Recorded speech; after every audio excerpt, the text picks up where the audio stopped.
Hey guys, how you guys doing? It's May 10th, 2019. Hoping you're having a wonderful day, a blessed day indeed. I'm trying to make this extremely quick because I don't have a lot of time, but there's a couple pressing matters that I believe you should know about. All right, first off, North Korea. North Korea, for about a year and a half, didn't fire or test any missiles, okay, while this dialogue was taking place. Dialogue has failed. All right, ever since the Hanoi summit, it's failed. Before the Hanoi summit, it failed. We predicted, North Korea's worked for the past 3 decades on their ICBM technology, on their nuclear technology. They're not going to give it up so easily, right? So they started testing once again, and look for this weekend, as soon as this weekend, for another missile test from North Korea. Okay, this one may be a longer range missile, like the Hwasong 12, I believe that's what it's called. Watch this weekend for that. All right. We also want to look at Israel and Gaza because there's rioters on the border, and now we've been hearing about casualties from the IDF firing on these rioters, right? And we've heard from multiple factions within Gaza that if anybody was fatally wounded or killed, that rockets would fly once again. So over the next 24 hours, we need to watch Israel. I think there was a false alarm earlier today where people thought maybe a rocket was launched, but no sirens went off. I haven't heard any more information about that, so I think that's a false alarm. But we need to watch Israel and Gaza over the next 24 hours, just because this ceasefire is built on a foundation of sand. And this is just par for the course in that area of the world. It's sad, but it is. Let's talk about Iran, all right? Because we have multiple U.S. officials, including Mark Rubio, coming out and stating that we have hard intelligence that Iran has given the green light to their proxies to attack U.S. assets in the region. And Mark Rubio even stated that they have intelligence that's showing them troop movement, all right? That different movements are going on to attack U.S. assets in the region, which is extremely serious. I mean, if something like that occurs, that's justification for war. That's justification for the U.S. To launch an attack into Iran. And now we're seeing not only the B-52s, not only the aircraft carriers, but we're seeing F-35s and F-15s sent to the Middle East as well currently, close to Iran. All right, a IRGC general came out today and stated that Iran had the capability to strike U.S. bases around the Middle East. That's including Afghanistan. That's including Qatar. All right, that's including the UAE. So very threatening language.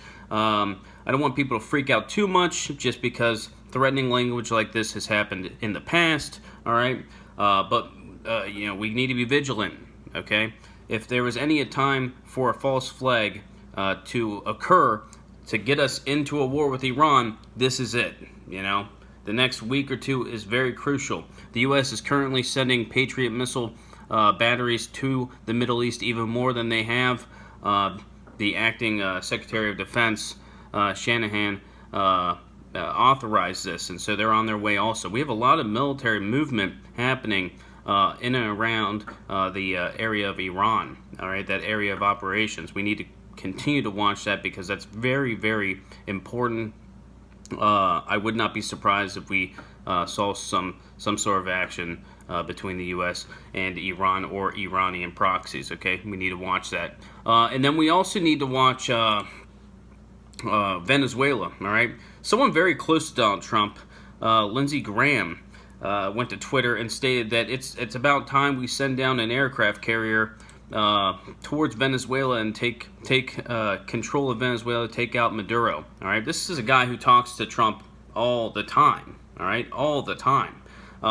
So it's a very, very tense situation. Last night there was some reports that a Coast Guard vessel was either very close to Venezuelan territorial waters, in Venezuelan waters, or just too close for comfort for them, because there was reports that the Venezuelan Navy dispatched their own vessels to intercept. All right. Now, at this time, I was talking to a few people, and I said, "Hey, this could be a nothing burger. This could be a non-story." Okay.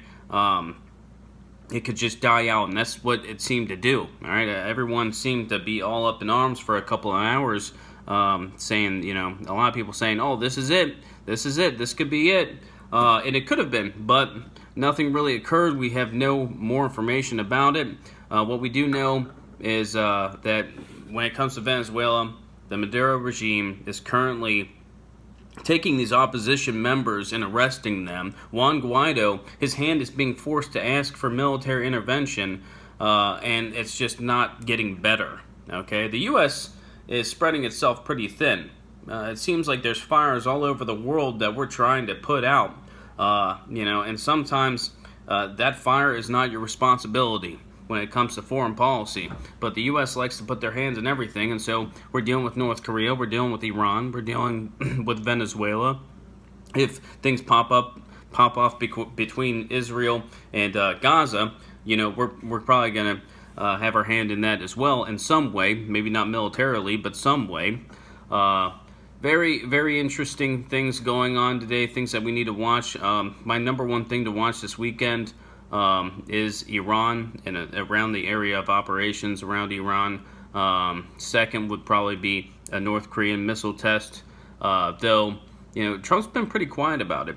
He stated yesterday when asked, posed the question, he stated that the U.S. is not happy, that they're not happy about it, but they are also willing to continue talks. So, we need to watch that, and if they fire another ICBM as a test, our talks dead? Will President Trump finally state that talks are dead? And then thirdly, we need to watch Venezuela. All right.